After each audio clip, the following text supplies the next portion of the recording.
or a reference.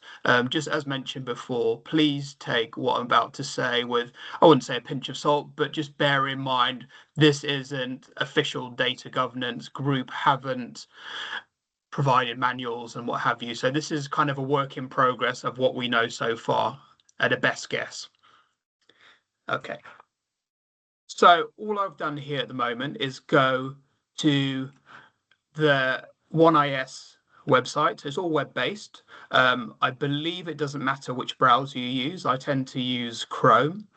Just be aware that sometimes, depending on the size of your monitor, or if you've got monitors of different size and you move the screen across, similar to TS, sometimes you'll lose a scroll bar down the right-hand side or a save button disappears. You can resize it as normal. So if you hold Control and then the scroll wheel of your mouse, you can just resize it that way. And then the good news is that on the whole, it tends to cope better than Travel Studio in resizing.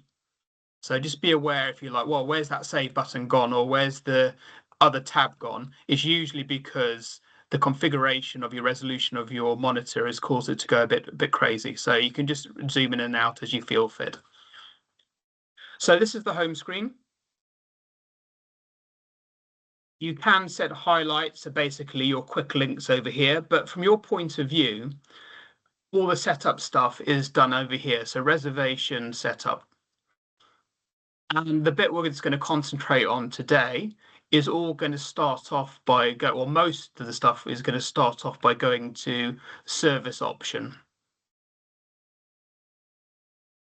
And if you click on that, unlike TS where you have different drop downs, once you get to the screen, all the main things we tend to use are all on different tabs along the top. So you'll have a suppliers tab, service type, service option. And unlike TS, where everything kind of links together a bit more neatly, let's say, so you can go from supplier level down to service level, add your options extras, add pricing, verify them, etc. A lot of what OneIS has tends to be in separate sections. So there's kind of almost like a supplier section, a service section, a section where you can choose your options, a section where you add your prices. So you can kind of do the same things as TS, but just the structure of how you get to different places is a bit different. So what I'm going to do is I'm just going to open this spreadsheet. Bear with me a second. Move this out of the way. Now, don't worry about particularly the details of this, just so I've got an example.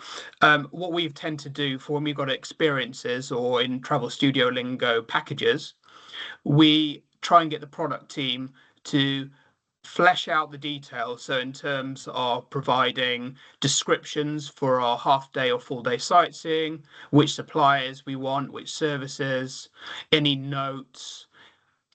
And then there's also things like in the tags. So in OneIS, we can actually, for certain service types, we can assign tags. And these tags are designed to help the people booking the service narrow down to just find the ones they want. So say, for example, there was a salesperson and they were looking for something for really young, active people. They wanted, climbing and all the things like that. You can, for example, say physical activity, they could search for only things that fit active category. So I know we have this in Travel Studio, similar functionality, so you can do special interests and what have you. I'm not sure for South Africa and the other offices around there, but certainly for Europe, we didn't tend to maintain them as well as perhaps we would ideally like, just to the scale of things. OneIS, though, they're really hot on these. And as long as they're maintained, they should be very useful for sales and ops to actually narrow down the type of things they want to sell and operate. But I'll show you where those go in a bit. So, but nonetheless, don't worry too much about the layout of this. This is just really just for me, so I've got a rough example to use.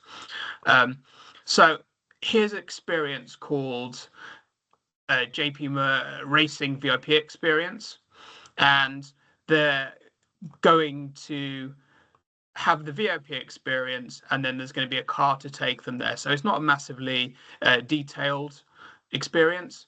Sometimes you'll have a lot more services make up your experience. And then at the bottom, we've also got our points of interest.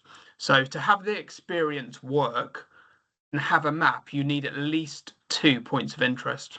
If you don't have 2 points of interest, it can't generate the map currently. That may change, but currently it can't. So in this particular case, if I only added this one, you could still add the point of interest, but a map wouldn't generate. Just for your purposes, when we get to that stage, I'll just create another random one so I can show you the map. But just to be aware, you always need 2 if you want to have a map appear.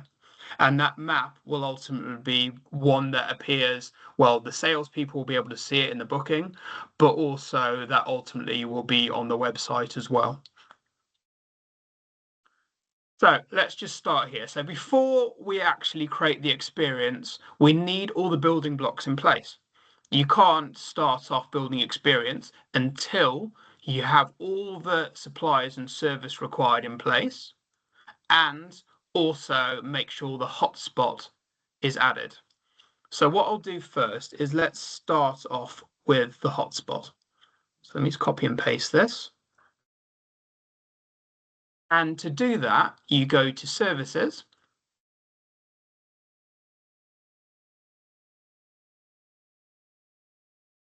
And there is a drop-down box here which has all your service types. So most of these are very similar to the ones you see in TS. So if you're searching for hotels, you'd search under accommodation. If you're looking for your museums and things, you'd look under entrance fees. You'll have guides and guardian angels under guides. So it's a very familiar list of things here. But one of the new things is called points of interest. Even though this is under the services section, it isn't a service like we normally think of it. So you're not really booking a service. It doesn't have any prices attached to it. It's really just a focal point we're adding behind the scenes, which enabled us then to attach it to the given experience. So the map generates. And I'll show you that as we go along. So it's a service, but it's not a bookable service. So you couldn't book this service as a standalone. It's just a way of getting it in the system. So if I just search under points of interest, you can see a lot of these places I've already built before. From our point of view, we're mainly focusing on going ahead with the first trial of Ireland and Northern Ireland to see if it works. So we have quite a bit of that product, but not much else. So first thing you would do is in the service long name, you would do a quick search to see if that existing points of interest exist or service exists. Same as you would in Travel Studio. Same as if you're creating a new supplier in Travel Studio, you'd always double check the information isn't already there. So you do various different combinations of spellings and the first name, last name. Once you're sure it's not there, you can then click on the Create button.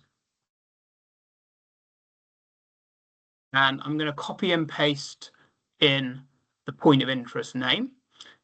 Any of the fields with a little asterisk next to it, so for example, next to name and main currency, you have to fill in something. The others without it, you don't.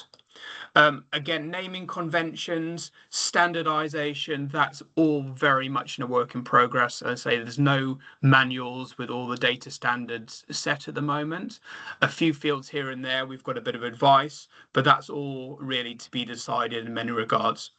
The only thing we do know for sure, one of the few things we do know for the short name, for points of interest, you put the country code 2 letters. So I think South Africa, I think it'll be ZA. I think if you had Ireland, IE, for example, so just the 2 letters in capitals. And then you have POI, which stands for points of interest. And then the first letter of each successive word, I usually only put 2. So I've got Fox, Covert, so I'm just going to put FC. So as of now, that's kind of what we've been using. Ledger code you don't need, because say this isn't a proper service. It's not, finance don't have to be involved in this. This is just to get something in the system to attach to the experience. And then on the drop down, you go choose point of interest again.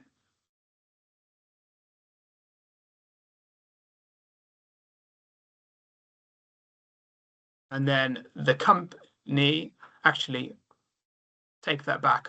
It raises a good issue here, just to be aware of a few things we noticed. If you fill in the service type, so for example, I fill in point of interest, you'll see the setup company and main currency disappear. So if I choose that now, you see all those fields disappear, but we need them. So what you need to do is before you choose your service type, you've kind of got to go backwards. Currency apparently doesn't really matter. It doesn't actually affect anything. If you have an appropriate currency, then obviously use it. So I'll use euros, but apparently it doesn't really matter. Service setup is always per unit. And company is your company. So you would be choosing A&K Southern Africa DMC. For our purposes, we're choosing A&K Europe DMC. So you need to fill in the setup company and currency before you choose service type, because if you don't, those fields disappear and you can't see them to add the mandatory information. So fill in those fields, choose point of interest. It has remembered those fields, even though they've now disappeared. Leave all the fields in the middle as they are. Leave terms and condition, inclusions, exclusions as they are. Fill in your country.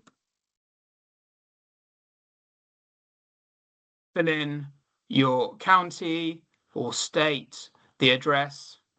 I'm half doing a real example, half just doing rough random addresses and information to speed it up. Obviously, after the call later on, I'll go and actually fix this and make it like a proper addresses and proper information. But another thing, just a little tip to be aware, because we're kind of picking up little pitfalls at the moment. So the first was make sure you only select your company name after choosing your currency and all the other details on the right. Another thing is you need to have a city put in. Now, at the moment, the list of cities isn't complete. There is going to be a situation in future where we're going to need to start fleshing these out. But as I mentioned earlier, this is very much a work in progress. The style of development they're doing for OneIS is called agile development. So rather than thinking, well, we're going to finish everything, so we're doing the booking module, we've got finance sorted, we've got kind of the system side sorted, let's trial it and see how it goes and make some amendments. What they're doing for OneIS, this agile development, is the kind of narrowing down, making some changes just to one section, looking for feedback. They then make the changes based on the feedback. You then test it again, provide further feedback. They then make the changes. So it's a constant cycle. So we don't really have a finished product for everything. We're constantly giving feedback to try and incrementally make it better and better and better. So this will be one of those things. So for example, we've noticed for Ireland, it doesn't have all the cities. It doesn't have all the places we need. They're going to have to be added at some point down the line.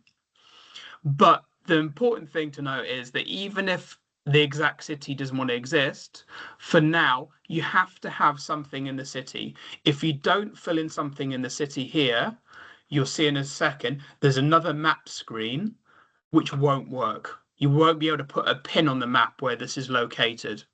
So almost for the sake of it at the moment, find somewhere as close as you can get to where you're going. And where I'm going is Kildare, which should be on there. But if not, open Google Maps and just try and find something on the list which is as close as possible to the actual place you're going.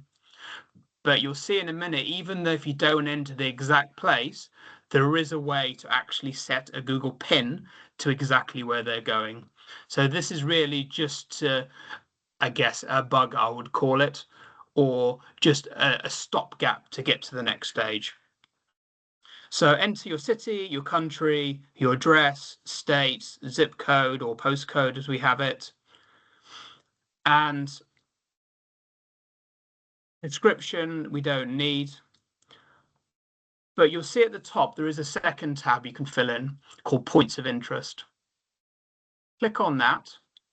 And we have categories assigned. So these are these tags. So we have tags for points of interest and also for experiences and other service types, some service types. And these are all part of the search tool that sales and ops are going to use eventually in OneIS to find what they're looking for. So, for example, product have decided that for the stables, the tags they're going to use are highlights, park, and wildlife. So under categories, park, highlights, and wildlife. So you just keep on clicking the ones you want, and then it gets added in a row under the category section. If you don't, you make a mistake and you think, well, I've added the wrong one, there's a little cross next to each one where you can just remove it and add the one you do need. And then once you've done that, confirm service. Now, again, if I forgot something, it's just frozen for a second. That should be fine. What you need to bear in mind as well, this is slightly temperamental. We do ultimately need to put a map pin, but you can't do that until you've just done the steps I've gone through. I'll show you why in a second. It's just being a bit slow, it's just loading.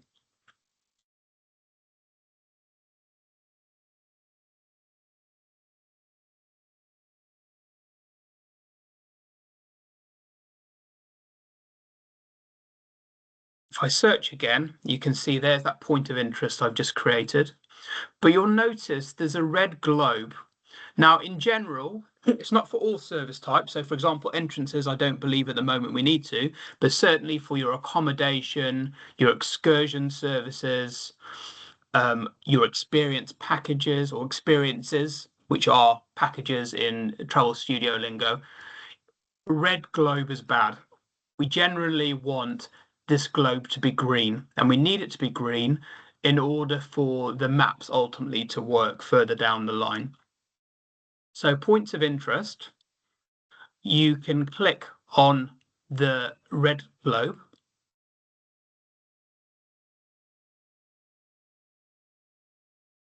And the good news is, in general, the GeoPath maps they choose are quite good. So I didn't put a lot of information. I didn't even put the correct address there. I put just XXXXX. But because of the name, it's actually managed to find it. So it's just outside Kildare, and it thinks it's here. So there's Kildare. It thinks this stables is there. Now, a lot of this is going to be down to product knowledge. You may even need your suppliers to confirm some of this. You can hold down the left key on the mouse and then move this little point around. So if you think, well, hang on, it's guessed there, or it thinks it's there, but I know it's here, you can manually move this geopoint or geopath as you see fit. I'm going to assume for now that the Fox Covert stables are exactly there. And you can keep zooming in, so you can get really specific if you need to. So let's assume it's there. Once you've chosen the place to put your little point of interest, you then need to click Save on OneIS. And it will say it's saved successfully, but it will just leave you on the screen. All you do is close that tab, so the GeoPath tab. And then if I just click Search again for this point of interest, you can see the globe goes green. Now, just a thing to bear in mind. Let me just edit the server. So at the moment, the globe is green, everything's happy. I'm finished with this point of interest setup. But just to illustrate one of the potential problems, and again, this is just from playing around and the little annoyances we've encountered so far, just to save you a bit of the annoyance. If I then go, oh, hang on a minute, I've edited this point of interest and I noticed the address was wrong, or I found more information out, so I've amended the address slightly there. I then confirm service just to save it again. So I've just made a small amendment. What happens? The map's gone. It's gone back to red. So anytime you then subsequently edit a point of interest or a service after the map's set, it loses what it saved. So wherever possible, be really careful, make sure the original setup and all your tags are in place, and only at the very end try and get your map pin sorted. Otherwise, you're constantly going backwards and forwards doing the same thing again and again. So let me just set it again quickly so it's ready. So yep, that's fine. Save on OneIS, and when you're done, close the tab. And again, if I search, you will see it's gone green.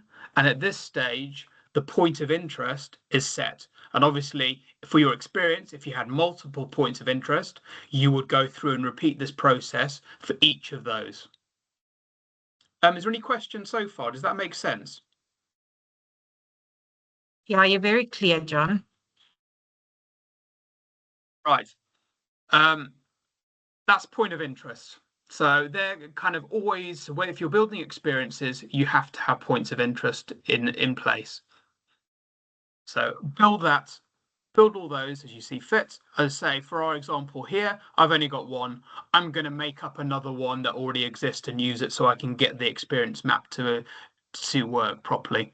So ignore that for now. So build your point of interest. Next job, make sure all your suppliers and services that are part of your experience exist. Now, hopefully this touring already does exist, but I'm fairly sure this supplier and service doesn't for this excursion.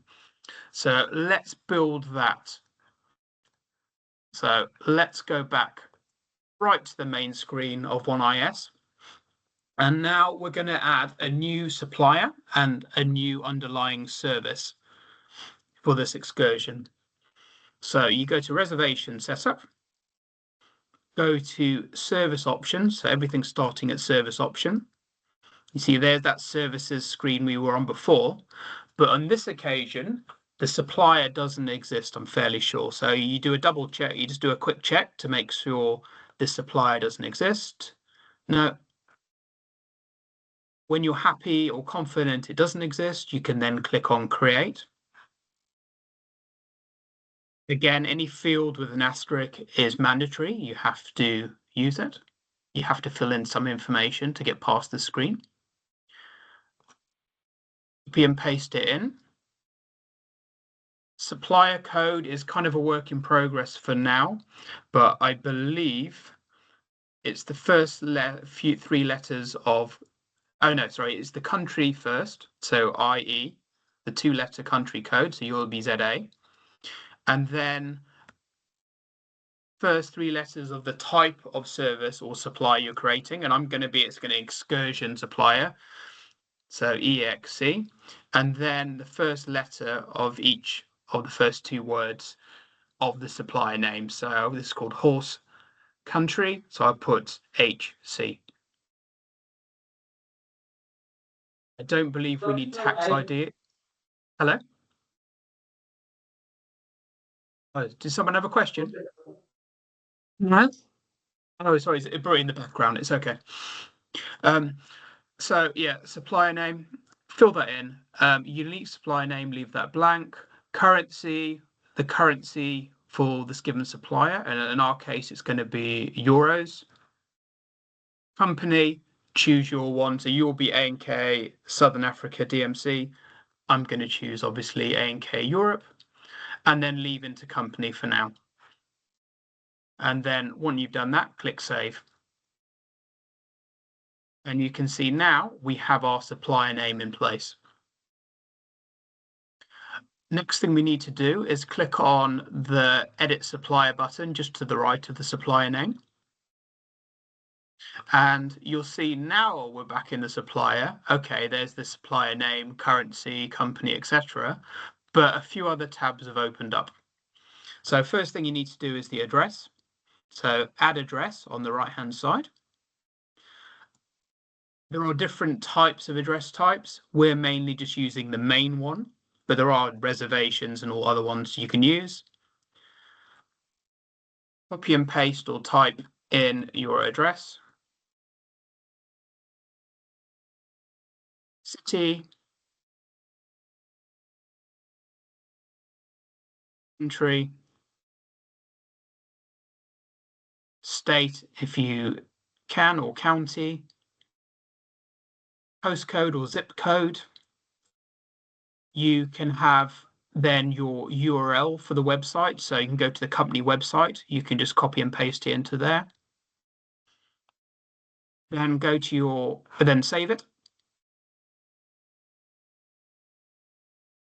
Or you don't actually need to save at that point. It's just being slow. You can go to the other tabs and get them done before saving. It's up to you. But the trouble is, it seems that if you just save on the first one, it then goes very slow, which I'm going to talk to Meg about. So it will let you work again, but it's just very slow to let you get back in.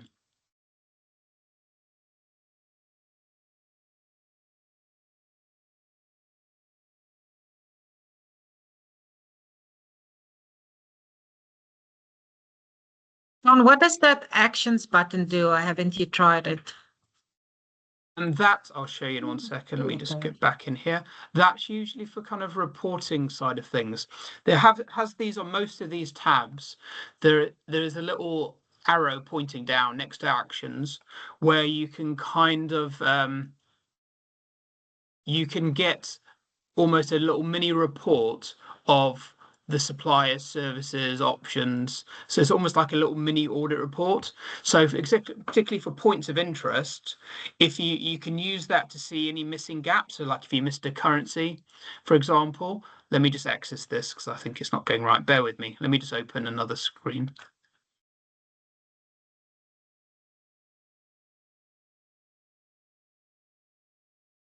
Show you.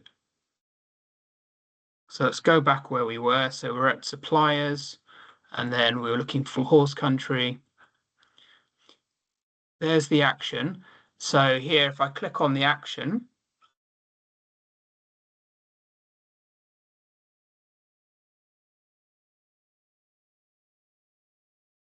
it opens up an Excel sheet.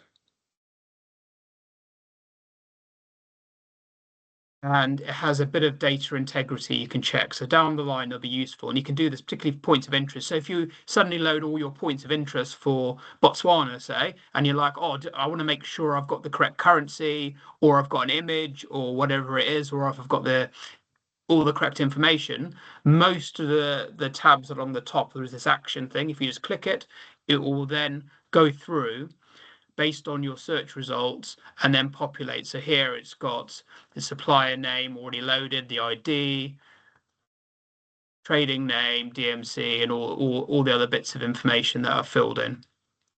So it's actually is quite useful. So rather than having to do separate reporting, which I'm sure obviously is going to come further down the line on normal TS kind of reporting, there are these minute order reports that you can all use, which are quite useful for loading. So let's go to the supplier again. Hopefully it'll work this time. So click on Edit Supplier. So there's our address tab filled in. There is a Contacts tab. You will notice that on the main tab, unlike TS, there's nowhere where you can currently nowhere where you can put a main phone number or a main generic email address. So at the moment, our workaround is instead going to the Contacts tab, clicking Add Contact, choosing main, leaving all the first name, last name, middle name, etc. blank, and then filling in the phone number and email there and clicking save. So effectively, you've got all the general information you need. They're just spread over 2 tabs. Obviously, for the case of things like hotels, where you may have a reservations department and what have you, you can set up multiple different rows with multiple different people and then use the department to give effectively a job title, or like sales and marketing manager. So you can still use all these fields if you want different rows with different people and different information. But from our point of view now, we're effectively just using it to have the phone number and email for the general contacts. But once you've added it, click Save. bank details. I don't know exactly what the minimum criteria of these are. We currently aren't filling them in, but I'm assuming it will be similar to, well, certainly we have here in Europe, where finance so they'll have different like ledger codes or account numbers saved at supplier level. And I'm assuming this is this place you would put those details in OneIS. So against the bank um, menu, you would fill in the details there and then click save. As I say, for our point of view, for the time being, we're just leaving those blank. And again, if you've got set terms and conditions in due course, you can load them over here. So whatever penalties for, say, they cancel, a week before or a month before or a day before, they potentially have different penalties in terms of percentage we're liable to pay. They can also be added here under the T&C. For our point of view, we're just leaving them blank for now. Just because, as Corné mentioned right at the beginning, there's a lot of kind of unknowns, and we don't want to end up loading so much information, which we're then going to have to go back and change anyway. So we're thinking it's safer just to leave it blank for now until we get definite confirmation, and then we're going to have to go back and fill in a lot of these fields. Yeah, so what I have, so we are going to have to come back and complete this, but my understanding is all the data is going to go across into OneIS. They're then going to pull it into a OneIS inventory. We are going to identify the duplicates, identify which duplicates need to be removed, because there's already a couple of duplicate services in the system or suppliers. And then once we've identified which ones are the real ones, that's when we're going to come back and update, like specifically the bank information and probably the terms and conditions.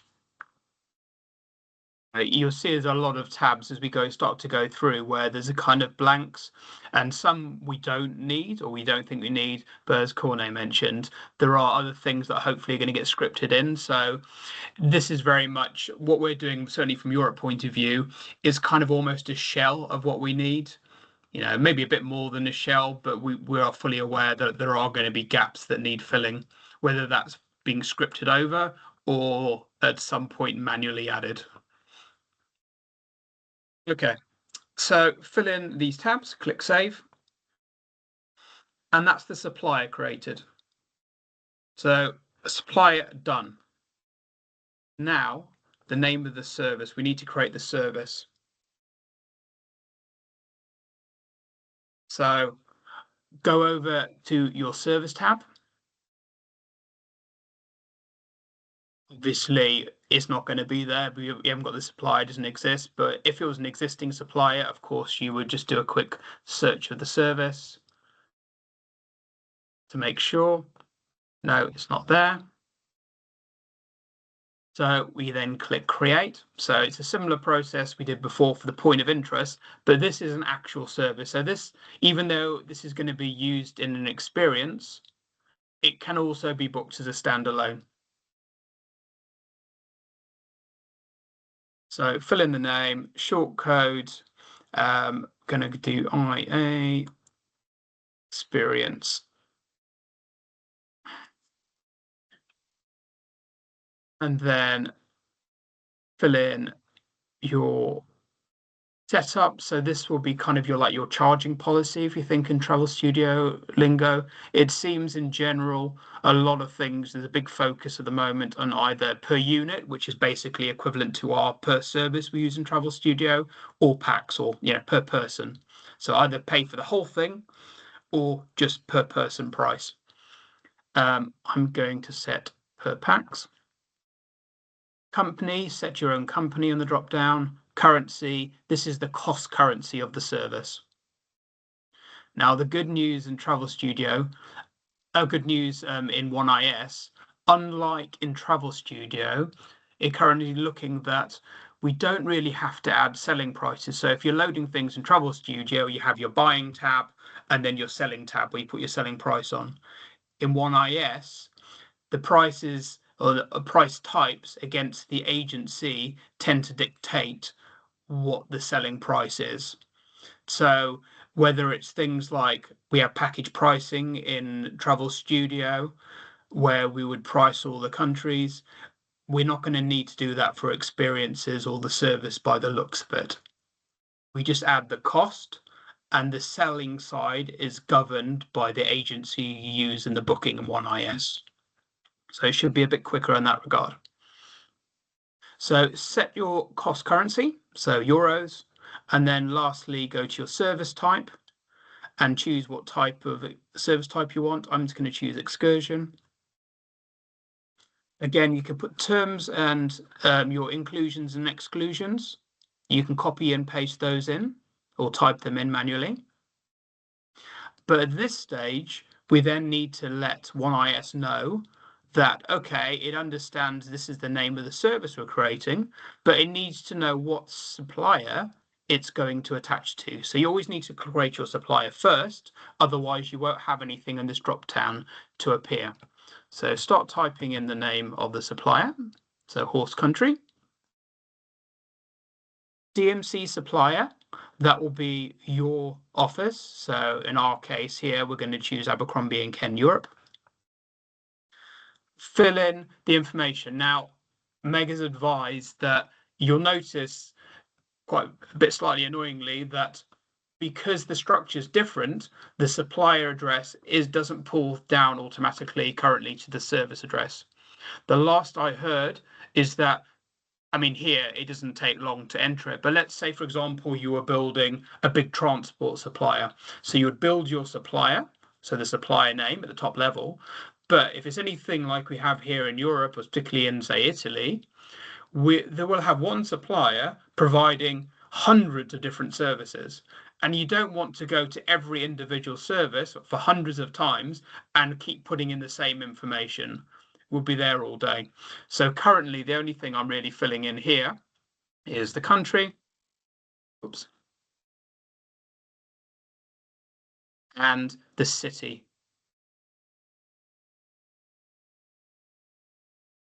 Obviously, if you have a supplier, say, has a head office somewhere in a city, and then the different services addresses are different, you can have different addresses. So you can set one address at supplier level and then a different address at service level. So the same functionality we use in Travel Studio if needed. So you still have the option to do that. If the address is going to be the same as supplier level, though, currently I'm just filling in the country and the city. If you have a service description, fill in the description and the long description. So currently, if we do, we're putting it in both boxes. There is this thing called Invoke AI, which could be very useful. So OneIS in various fields has this functionality, AI functionality built in, and you can almost just put a few keywords almost. And for hotel, you can almost get to the stage where you can literally just put in the hotel name and the city it's in.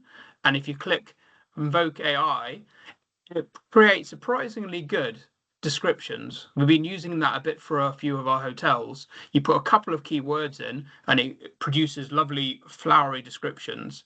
So, and this functionality is available to us behind the scenes, but also for certain fields, it will be available in the booking side as well. So for the sales and ops, we'll be able to have this. So for example, they want to write a description for an excursion. It doesn't already exist.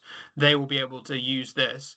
And what it does, it produces the description, but it uses the Abercrombie & Kent tone. So it's been programmed to use the language and the type of selling marketing speak that we want to convey for Abercrombie & Kent. So that's all been programmed in behind the scenes. So we get a unified tone across all offices.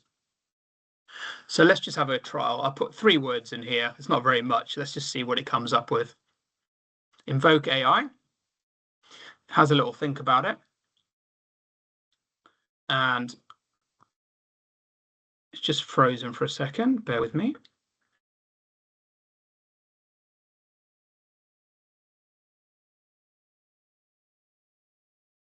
And okay, this one hasn't done that well.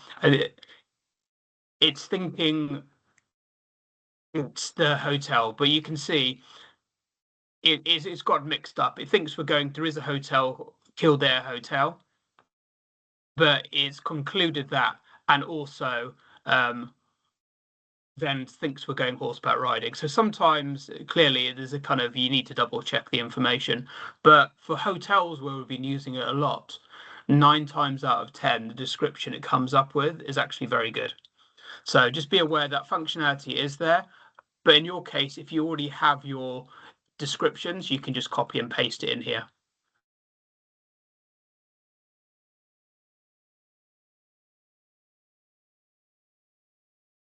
And for certain service types, there is also a tag section. As far as I'm aware, for everything besides points of interest, for the time being, we're holding off. The reason being is that we've got spreadsheets with all this information for our existing services, and they're being scripted over, and we're adding these new services to the spreadsheet ready for migration. If that migration's already happened, and so we're thinking in the future, so 6 months down the line when we move to OneIS, you would manually then need to select the appropriate tags for this service on the drop down. Again, for the time being, I'm just going to leave this blank. And when you're done, click Confirm Service.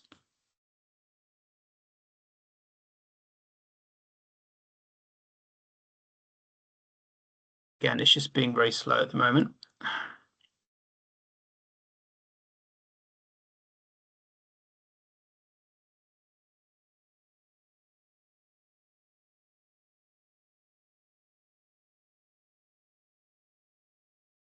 Now, if I search under long name again, you can see there is my new service. So you can see the supplier name, Horse Country, and then it's got the service long name, and it's an excursion service in Kildare in Ireland.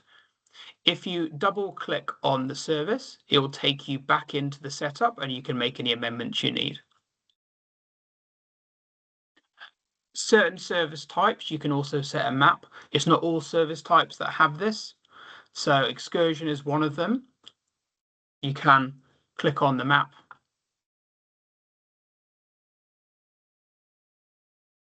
And you see here, it's not very clear.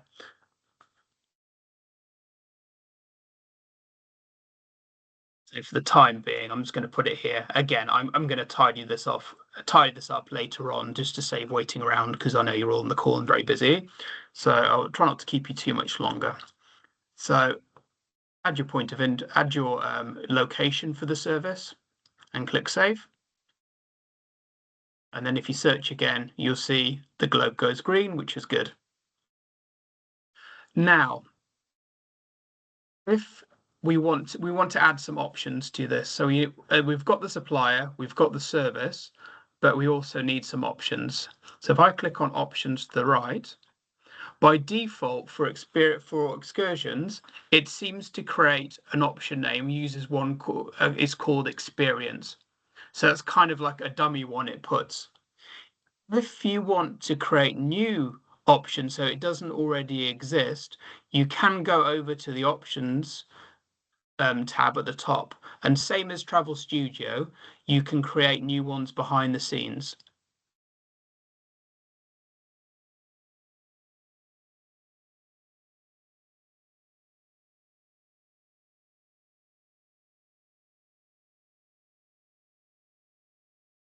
You can click Create, give it a name.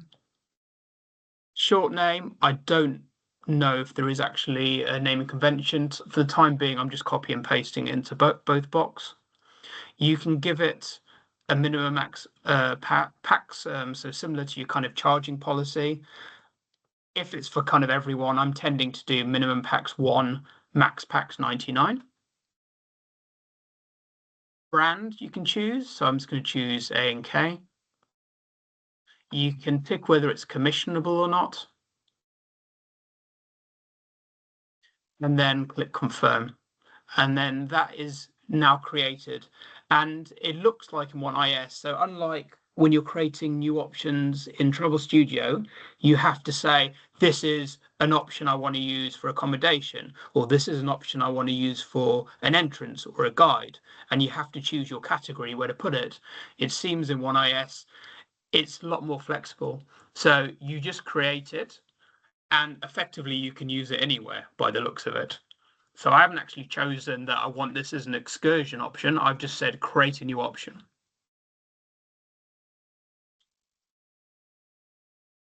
Now, at the moment,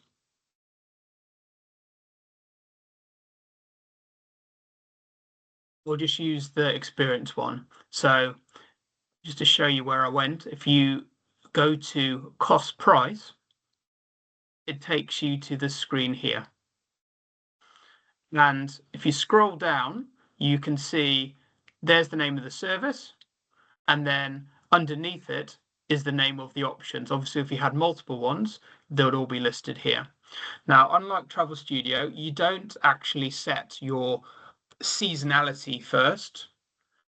This may change in due course, but as of now, I'm just kind of as of the 15th of April, just for anyone watching this back, it may well have changed when you are watching this, but as of now, 15th of April, this is how it works. We have to find your option and then use this grid to choose what dates we want to enter rates for. Now, to keep it simple, I'm going to do an all year rate. So what I'm going to do is click on 1st of January with the mouse and then click on 31st of December. So you click twice. Once for when you want to start your little contract period, and then again to when you're going to finish it.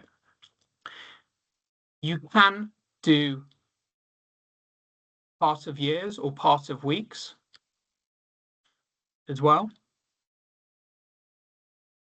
Effectively, if you had it for different seasonality, so say you had different you said you had different rates for the first half of the year as opposed to the second half of the year, you would have to do separate bands. From our point of view, though, we're just going to have it as an all-year price.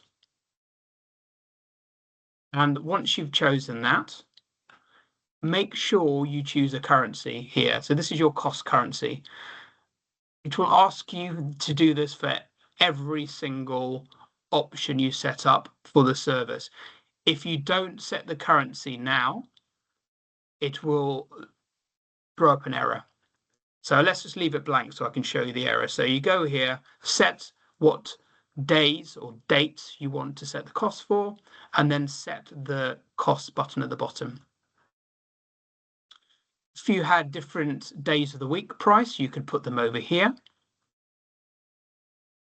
If you had a different bands, so let's say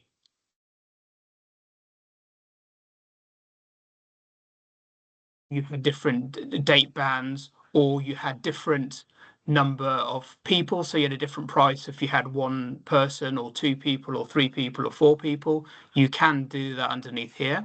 We're clicking the green edition and filling in the from and to box and then the cost per the PAX band. So that's similar to the Travel Studio functionality.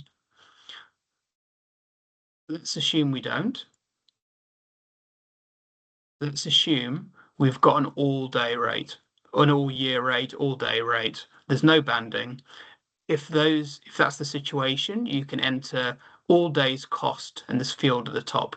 So that means that every day of the week, regardless of the number of people, it's going to be a set price for the service. Date range, we tend to just narrow it down to the 1st of this year to the last of this year. Obviously, if you're loading it for 2027, you'd have the 1st of January 2027 to the 31st December 2027. But you can have parts year there if you need it, or even indeed multiple years. So I'm going to say for this year, I'm going to say it's 300. And again, I'll fix this after the call. So it's a all year, all day cost of 300. And then once you've filled it in, click apply set cost at the bottom. And you see then all your days of the week fill in with that price you wrote at the top. But then it flashes up with a warning. It's saying, okay, you haven't set, do you want per person or per unit? I want per person, let's say. Let's try again, apply set cost. And this brings us to the issue I mentioned before. Unless you set the currency before getting to the screen, it will flash up with an attention error saying, please select a currency in the main filters. The kind of good news is it's not going to lose everything we've entered. It just means that we click OK on it, have to click close. And then if I go and choose a currency now, and then go back to set cost, it has remembered what we put before. But this time, if I click apply set cost and then save set cost, it will then fill out our grid for all year with the different rates. So we chose an all year rate of 300 per person. So every day of the year has 300 in the box here. If you set different bands for different prices, you would have the different figures here. For accommodation, if you had different bands, say high, low, equivalent pricing, there is a drop down where you'll be able to actually double check what prices are. So yeah, to avoid having to go back to front, set your band, make sure you set your currency first, and then go to set cost afterwards, and then it should save without issue. So that is our option there. Let's close the screen. Let's say we also wanted to add a new option. So we didn't just want an experience. Let's go to service options. And search for the service we've just created. So we're going to search under excursion and the service. Oh, no, not test. JP, I think it was. There's the service. And then if I click create,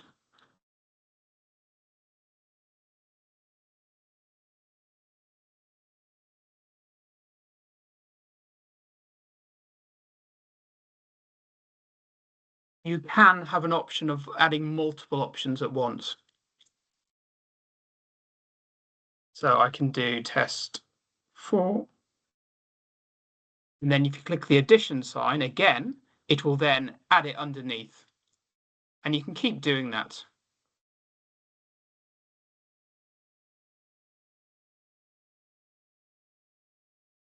So if you add more than one option, you can keep on adding them one at a time by searching under option and then clicking on the addition sign to add them underneath. Once you've done that, you can click confirm service. And you can see now, I don't just have the experience option there, which we added the price to. Now I've got this test 4 and test COVID Cape Town. To add prices to those, you can just repeat the process. So against the option, click cost price, select your dates, select a currency, set the cost, and then enter your prices.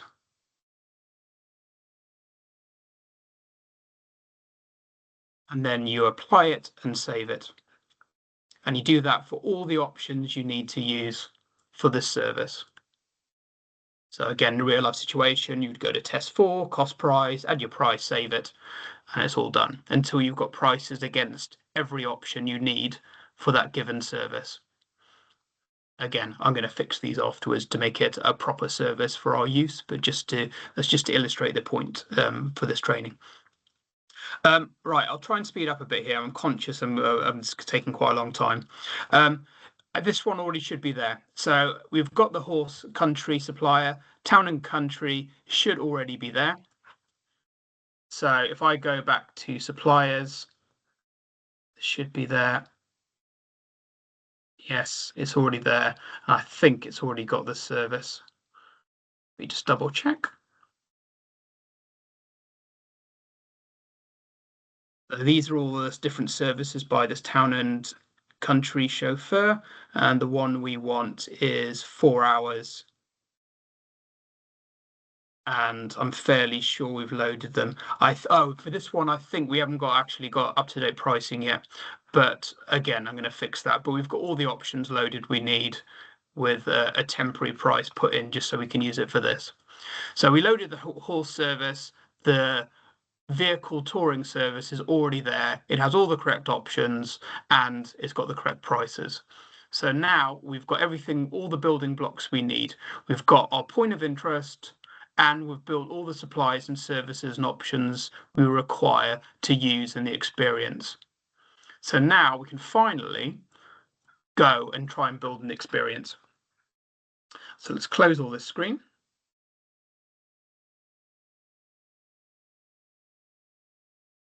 To build the experience, go to reservation setup. And we go to a different place now. We go to experience setup.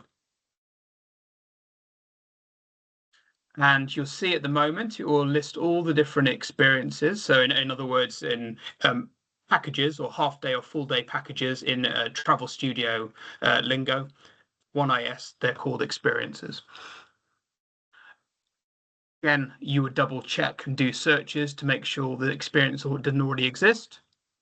You can narrow down under select company just to find ones for your side of things. So if you only wanted to see Southern Africa, you could choose on the drop down, click search. Or if I only wanted to have Europe, I could do that and just find the relevant ones that were built. So you double check the one you are about to create doesn't exist. When you're happy it's not already there, you can click create. Experience name is mandatory, you have to fill that in.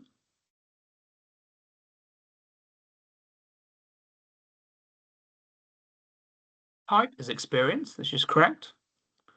The code, first two country letters of the country code, so IE.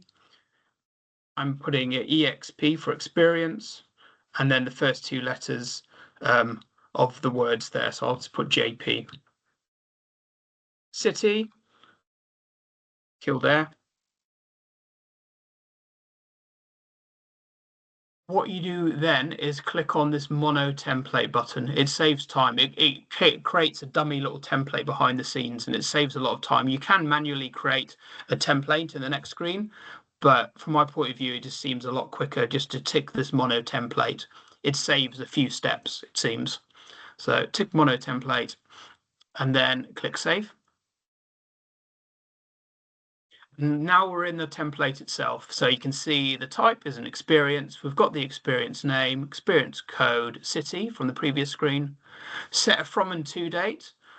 I've just been setting it from the 1st of this year as a start date. And then leaving the end date until the default 31st December 2099. Again, if you want something different, you can say, for example, change it to the end of this year. There's also website visibility. I've been leaving it as default. Duration, you need to put how many hours. So I think this one is 3 hours. So number of minutes, I think they're going to amend that to turn it into hours, but for the time being, it's done in minutes. So let's say it's 4 hours. So I'll put 240. So that's 4 hours. Minimum max passengers. So what are the fewest or the most people who can use this experience? I'm just going to put between 1 and 6. Minimum booking days 1. Again, that's going to vary from your point of view. Inclusions, exclusions, similar to TS. I presume you've already got them somewhere, you can copy and paste those in there. Short description and the description underneath. Copy and paste your main experience description. So we've got one here. I'm going to copy and paste in. Again, you've got these evoke AI descriptions buttons that can be used. I would have a little play around. Certainly for hotels, it seems to save a lot of time. if you've already got the text written out and it meets current guidelines, writing style guidelines, I would just use that. That's what we're doing. But just bear in mind for new things, potentially that might save you a bit of time. So fill in your short description and the description button with your text. You do also have an internal note section that you can put information for, anything relevant. So anything potentially that you may want to let the sales or ops know when they're booking it, anything to bear in mind, you can copy and paste into the notes. And if you click save now, everything on that page is saved. But you'll notice there are other tabs along here we need to fill in. So the first one we're going to go to is templates.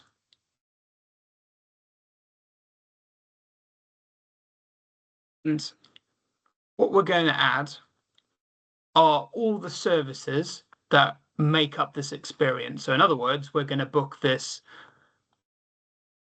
touring, this VIP experience, and also we're going to add this point of interest. So even though this is not a bookable service, the point of interest, you need to attach the points of interest to your experience to make the map ultimately work, which I'll show you in a second. So you click on the addition sign here, so add new detail. And for the time being, again, this hasn't been standardized as far as I'm aware, I'm copying in the service name here.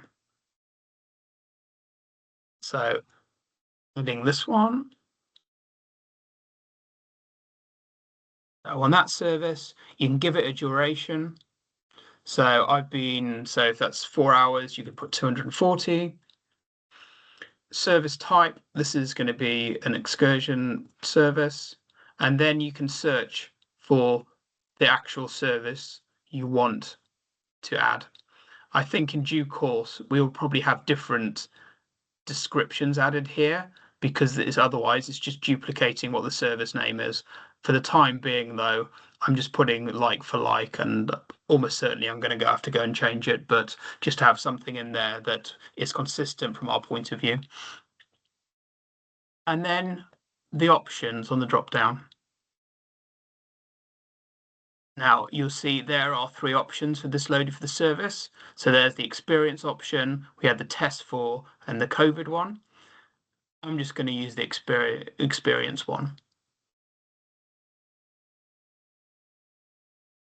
Setup is basically your charging policy. I'm going to have per person and then click save. If you had multiple different options for the same service, you just need to repeat the process by clicking on add new detail and then repeating it, but instead than the option name, choosing the different option. If you are familiar with packages and TS, we tend to use things called elements, or certainly in Europe we do, I'm not sure for South Africa, but that gives us a way of identifying which quantity of passengers are suitable for which option. That is still being developed in OneIS.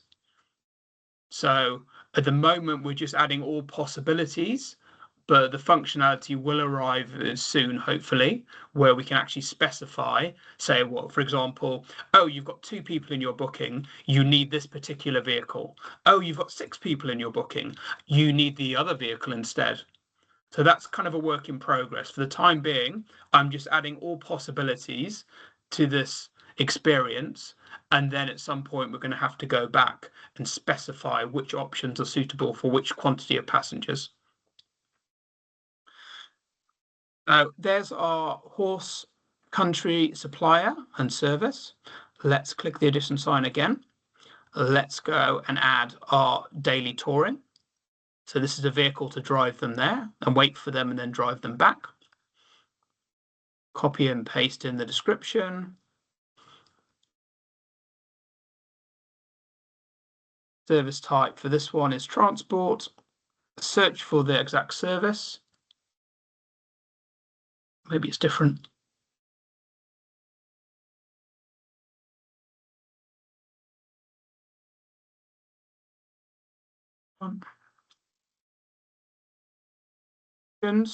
Now here we do have 2 different ones.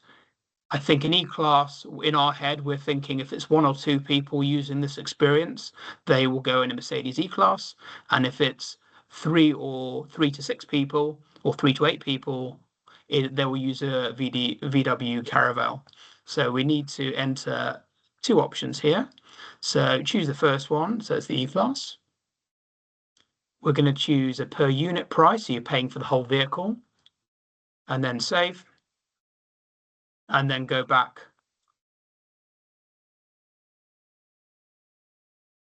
Click the addition sign. Fill in the details again. So still transport. Search for the service.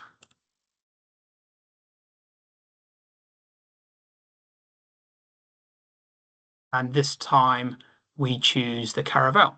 And again, it's going to be a unit, in other words, per service. So you're paying for the whole car. And click save.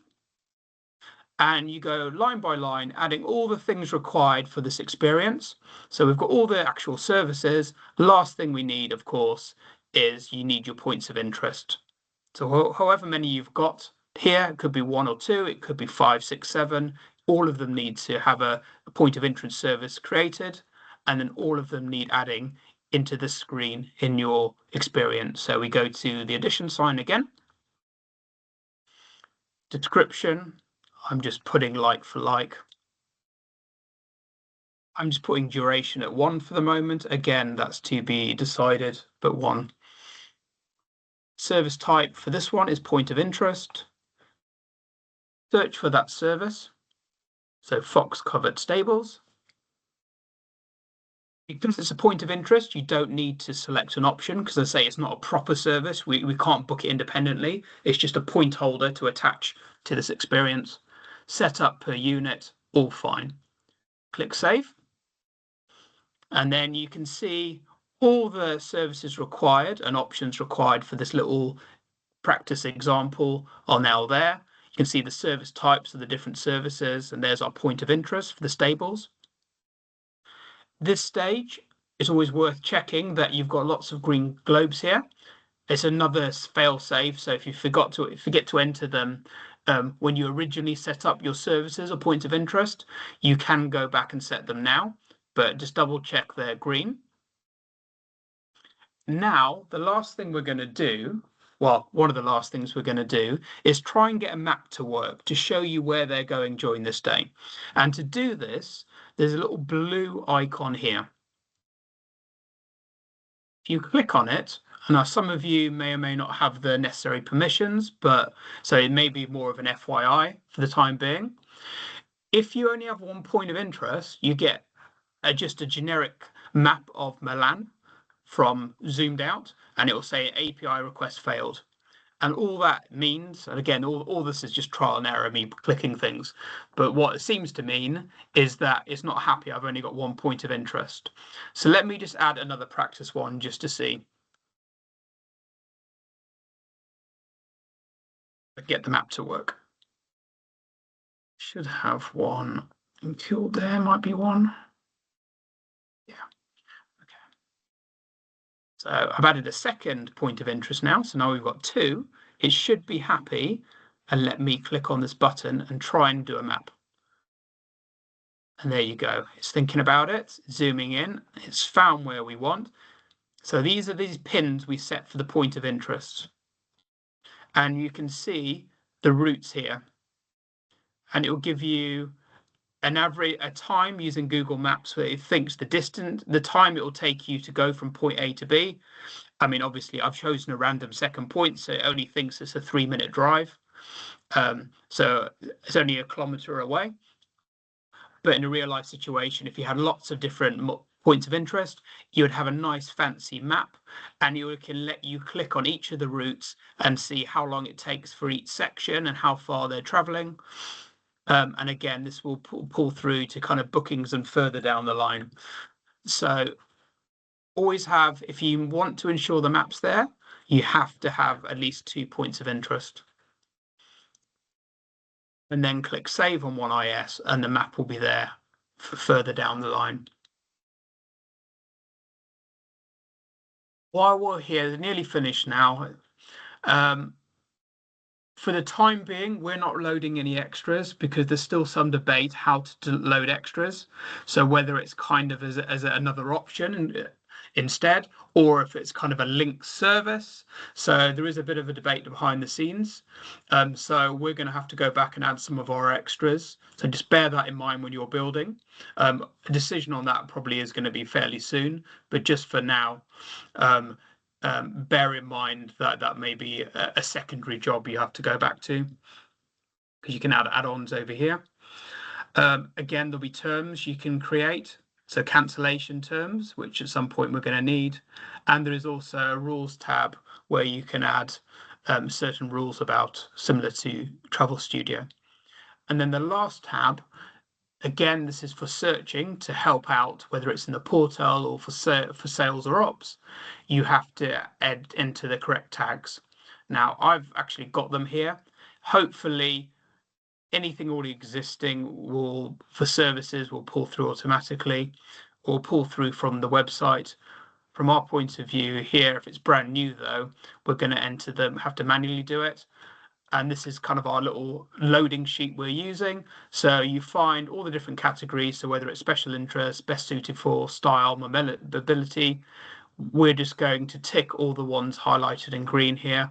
I won't do them all, but just to save you time. But the place we're doing those is here on the drop down. You just select as many as you need for each of these and fill them in, and then click save. Tags at the bottom. It's all saved. Now the last main thing we're going to do, again, this may be permissions based. You may or may not have access, but someone's going to do, whether it's all of you or some of you. We're going to search for this experience one final time. So go to experience name, search for the experience.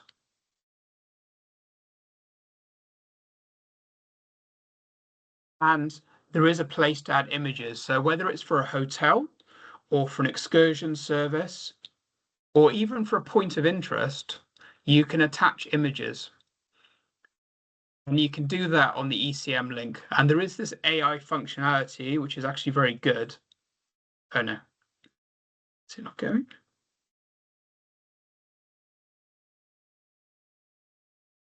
Oh, it's going, just being slow. So ECM is where we can access the image library. And if you then click on edit, if you have an image that is saved, say locally on SharePoint or your own computers and things, there is an upload button over here you can use to find the location uploaded, but also there is this AI tool, and you can get to it by clicking the far box, the box with the square with an arrow pointing diagonally out of it.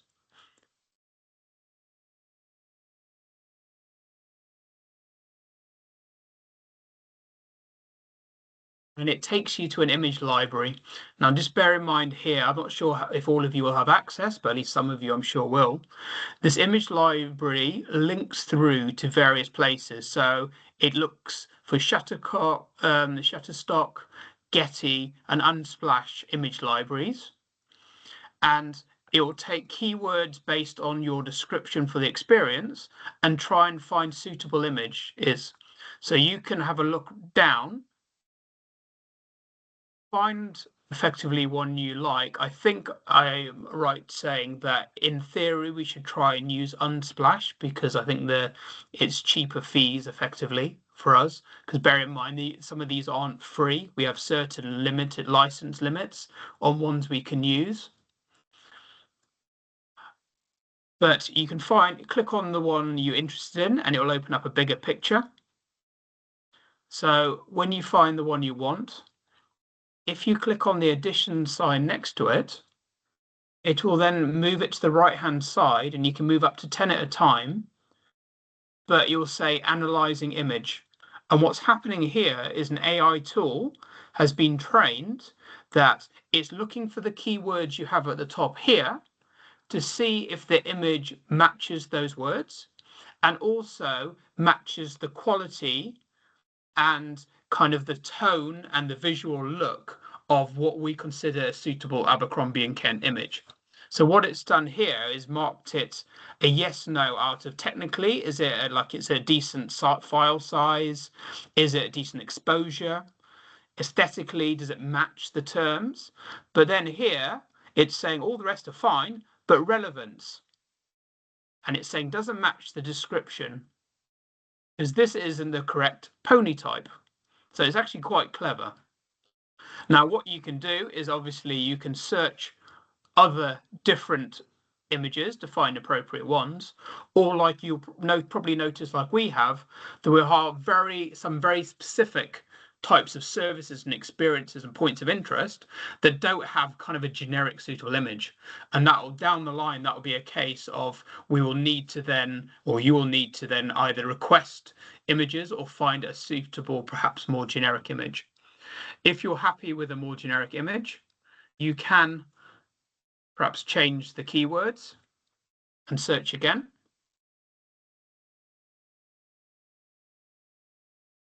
No results, fine. So you'll find for quite a few, it's fine if you're just doing a very generic kind of like, find me an image for the Eiffel Tower, it'll be fine. For things like this, it's going to be different.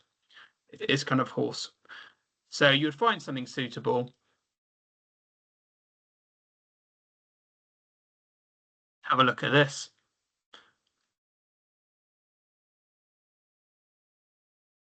Analyzing image. Hopefully that'll match. My keywords now are just island, Kildare, and horse, and hopefully that'll match. I think the score it gives, it needs to be above, I think it's 70. If it marks everything over 70, it will let you use it. If it gets under 70, it won't. And here we go. Tick for technical, tick for aesthetic, tick for relevance, a score of 84. And it will give you, if you hover over the score, it will give you reasons why it didn't get 100%. I mean, I've never seen anything 100%. I think the highest I've got so far is 94. But we tend to think, even though it lets you 70, we're working under the principle that we try and get everything 80 or above. So, but if you hover over the score, it tells you what. So, for example, it doesn't like the fact that it's an overcast sky, for example. But nonetheless, I'm going to amend this, but let's just assume for now we're happy with this. When you're happy, click the acquire button underneath. It then pulls out this pop-out. Click acquire image again. And then you need to click edit. And it pulls through the image in a bigger screen, but the preset, as far as I'm aware for now, it needs to be in a ratio 3:2. So 3:2. Drag the little outline box to the corner and then drag it to the right, and then get it to a situation where you're happy with what's shown on the right-hand box. So whatever you choose on the left-hand box in terms of this white outline box will show the finished image, how it will look on the right-hand side. So let's say I'm happy with that on the right-hand side. You click Save Image. It pops up saying it's saved successfully. And then you'll see the image added over here. Last thing you do, just make sure you click Save again. If you don't, it won't properly be saved. So even though you saved before, you have to save again and down here. And there you can see that image now is attached to this experience. And you can do that for points of interest as well. So for points of interest, we've been adding images as well. Again, it's through that ECM link, and then you can search for a suitable image to attach. From my side, that's kind of probably a logical place to finish in terms of that's the main thing we've been doing for the time being. Are there any questions? So they made mostly on. No. You did brilliant, John. I think even I learned quite a bit from you today, so I really want to just say thank you. I probably will come through and ask more questions as we start actively loading, but this is really helpful. Thanks. Okay. Well, if there's no other questions, hope say it was useful. If you've got anything I can answer, then obviously I'll try my best. But some things are kind of unknown at the moment. No, that's perfect. Thanks, This John. was perfect. Thank you. Thanks, then. Okay. Have a good the rest of the day, everyone, and You probably too, speak to you John. again You soon. too. You will. Thank you. Thank you, Bye. John. Bye. Bye. Bye.